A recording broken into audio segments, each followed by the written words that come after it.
Chittagong independent university বাংলাদেশের চট্টগ্রাম শহরে অবস্থিত একটি বেসরকারি বিশ্ববিদ্যালয়। এটি আন্তর্জাতিক মানের শিক্ষা ও গবেষণা নিয়ে কাজ করে এবং চট্টগ্রামবাসীদের জন্য উচ্চশিক্ষার গুরুত্বপূর্ণ একটি প্রতিষ্ঠান। CIU এর যাত্রা 1999 সালে ইন্ডিপেন্ডেন্ট ইউনিভার্সিটি অব বাংলাদেশের IUB চট্টগ্রাম ক্যাম্পাস হিসেবে শুরু হয় এবং পরবর্তীতে 2013 সালে আলাদা বেসরকারি বিশ্ববিদ্যালয় হিসেবে নিজের আইনি অস্তিত্ব লাভ করে। এটি ESTCD ট্রাস্ট ও বোর্ড অব ট্রাস্টিজের অধীনে পরিচালিত হয় এবং বিশ্ববিদ্যালয় মঞ্জুরি কমিশন UGC এর অনুমোদন প্রাপ্ত। এই বিশ্ববিদ্যালয়ের প্রধান ক্যাম্পাস চট্টগ্রামের জামাল খান রোডে অবস্থিত।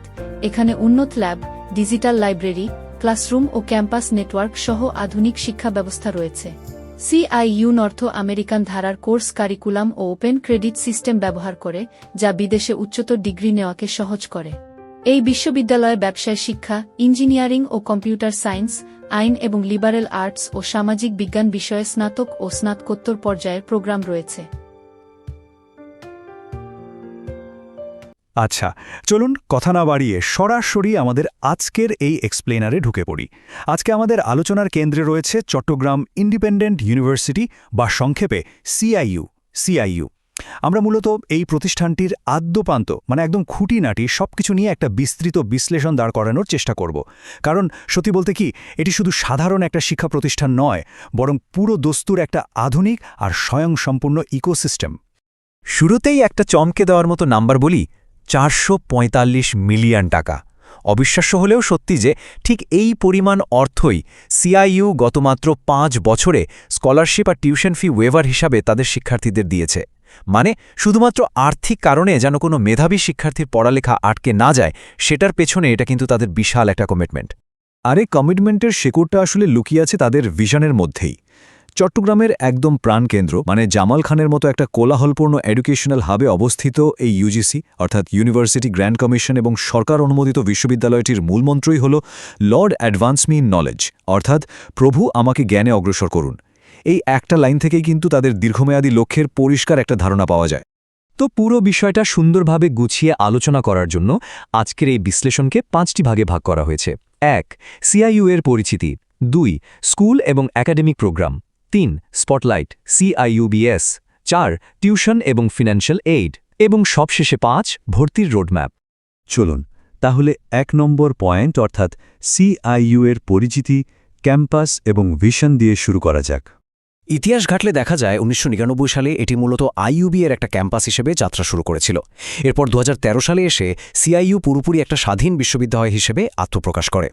এদের পড়াশোনার ধরনটা বেশ ইন্টারেস্টিং, একদম নর্থ আমেরিকান কারিকুলাম, সাথে ওপেন ক্রেডিট সিস্টেম। আর সবচেয়ে দারুণ ব্যাপার কি জানেন, এখানকার স্টুডেন্টদের 54% কিন্তু নারী। পাশাপাশি 3000-এরও বেশি অ্যালামনি আর 18টির ওপর ভীষণ অ্যাক্টিভ স্টুডেন্ট ক্লাব নিয়ে ক্যাম্পাসটা সবসময় প্রাণবন্ত থাকে। এই প্রাণবন্ত ক্যাম্পাসেরই একটা খুব স্পেশাল উদ্যোগ হচ্ছে LFE বা লাইভ ইন ফিল্ড এক্সপিরিয়েন্স। এটা আসলে একটা অনন্য 3 ক্রেডিট কোর্স। মানে এখানে শুধু বইয়ের পোকা হয়ে বসে থাকার কোনো সুযোগ নেই।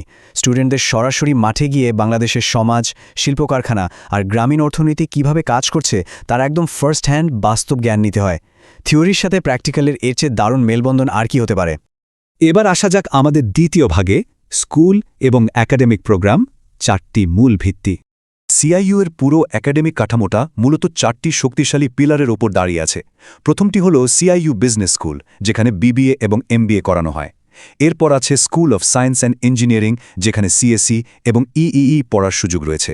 সাহিত্য অনুরাগী হলে আছে school of liberal arts and social sciences, যেখান থেকে ইংরেজিতে BA এবং MA করা যায়।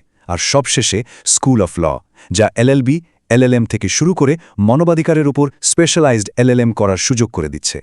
এর মধ্যে থেকে চলুন একটা নির্দিষ্ট অনুষদকে একটু কাছ থেকে দেখি। আমাদের তৃতীয় অংশ, স্পটলাইট CIUBS বা বিজনেস স্কুল। এই বিজনেস স্কুলের লক্ষ্যটা কিন্তু বেশ বড়, পুরো এশিয়াতেই একটা সেন্টার অফ এক্সেলেন্স হওয়া।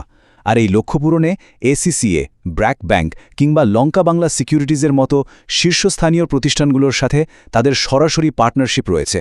এর পেছনের কারণটা খুব সিম্পল, ক্লাসরুমের থিওরি আর বাইরের কর্পোরেট দুনিয়ার মধ্যকার যে দেয়ালটা আছে সেটা একেবারে ভেঙে ফেলা। তাদের 4 বছর মেয়াদি 140 ক্রেডিটের বিবিএ প্রোগ্রামটাও বেশ গোছানো। আধুনিক কর্পোরেট ওয়ার্ল্ডের চাহিদার কথা মাথায় রেখে এখানে accounting, finance, human resource management, international business, marketing থেকে শুরু করে হালের ম্যানেজমেন্ট ইনফরমেশন সিস্টেমস বা এমআইএস-এর মতো ডাইনামিক বিষয়গুলোতে স্পেশালাইজ করার দারুণ সুযোগ রয়েছে। ঠিক আছে, পড়াশোনার কথা তো অনেক হলো, এবার একটু খরচের হিসাবনিকাশ দেখা যাক। 4 নম্বর পয়েন্ট, টিউশন এবং ফিনান্সিয়াল এড, বিনিয়োগ সম্পর্কে ধারণা।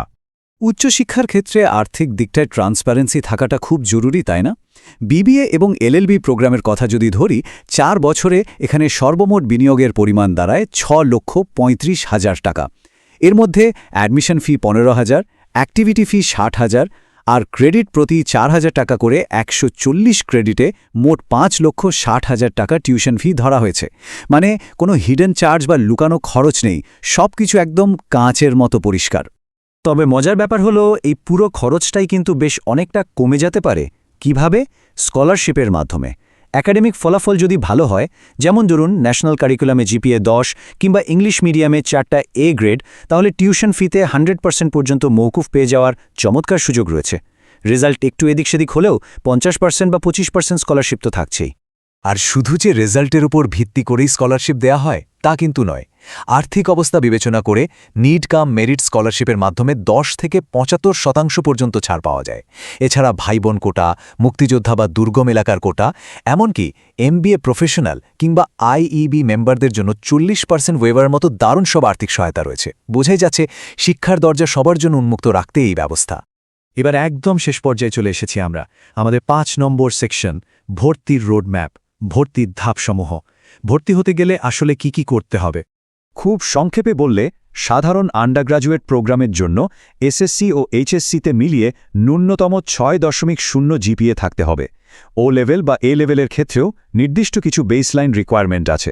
আর গ্র্যাজুয়েট প্রোগ্রামের জন্য ব্যাচেলর ডিগ্রিতে সিজিপিএ 2.50 থাকলেই চলবে। তবে এখানে একটা দারুণ শর্টকাট আছে। কারো যদি স্যাট, টোফেল বা আইইএলটিএসে ভালো স্কোর থাকে, তাহলে তাকে সরাসরি ভর্তি পরীক্ষা থেকে অব্যাহতি দেওয়া হতে পারে। পুরো প্রসেসটা কিন্তু ভীষণ ফাস্ট।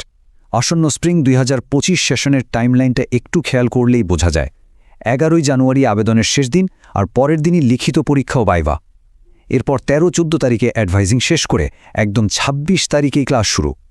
ভাবা যায় মাত্র কয়েক সপ্তাহের মধ্যে পুরো অ্যাপ্লিকেশন প্রসেস থেকে সরাসরি ক্লাসরুমে। তো এতক্ষণ ধরে সিআইইউ এর এই যে বিশাল একাডেমিক কাঠামো আর আর্থিক বিনিয়োগের চিত্রটা আমরা দেখলাম, সেটা দেখে তাদের মূলমন্ত্র প্রভু আমাকে জ্ঞানে অগ্রসর করুনের কথাটাই বারবার মনে পড়ছে। এই চমৎকার ইকোসিস্টেম আর সুযোগ সুবিধাগুলো কাজে লাগিয়ে এখান থেকে বের হওয়া শিক্ষার্থীরা আগামী দিনের দ্রুত পরিবর্তনশীল পৃথিবীতে ঠিক কতটা শক্তিশালী প্রভাব ফেলতে পারবে, সেটাই এখন সবচেয়ে ইন্টারেস্টিং বিষয়, তাই না?